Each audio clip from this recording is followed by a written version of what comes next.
And I like to call it the Kanye factor. If you look at Kanye West, that is confidence way off the charts. So maybe take just a pinch of that, just a little bit, get your Kanye factor up a little bit, and have a little bit of swagger in what you do. Believe in yourself. Believe in your art and believe in your concepts. And the more you do it, it'll become a habit. I'm really lucky that I get to spend some time with seniors. I volunteer with seniors and I do some drumming with seniors.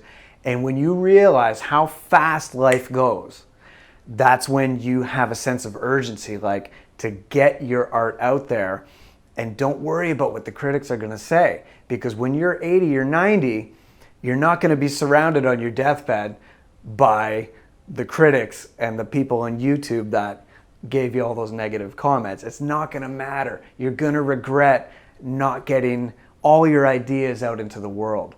One thing that I try to remember too is if I'm getting criticized, I know I'm on the right path. Critics love to attack people that are trying to be at their best and trying to put out into the world original ideas. So I expect it. I'm gonna have some comments from the armchair critics, and I just, keep it in perspective about where they're coming from. And critics are just insecure artists that never put something out there. It really takes a lot of courage and a lot of grit to put your head on the chopping block and be vulnerable. And that's one thing I want you to remember too, is the great art in the world is when you're vulnerable. Think of the great musicians you like, the great singers you like, the great comedians.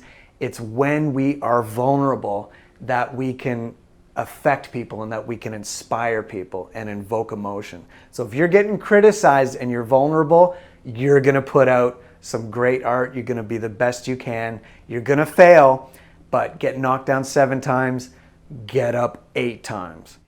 I try to fail as much as I can because I know the more that I fail, the more I'm gonna learn and the better I'm gonna be. If you're in a room, the best in that room are gonna be the few people that have failed the most. So you really gotta get a little bit of grit and a little bit bulletproof and just put your stuff out there. Make it the best you can be, but put it out there. One last thing, surround yourself with great mentors that will encourage you, that have been down the path before you, and that will bring your best self out. My name's Chris Lesso. Please go to chrislesso.com for more videos on this and more insight, more inspiration, and I hope to see you real soon. Take care.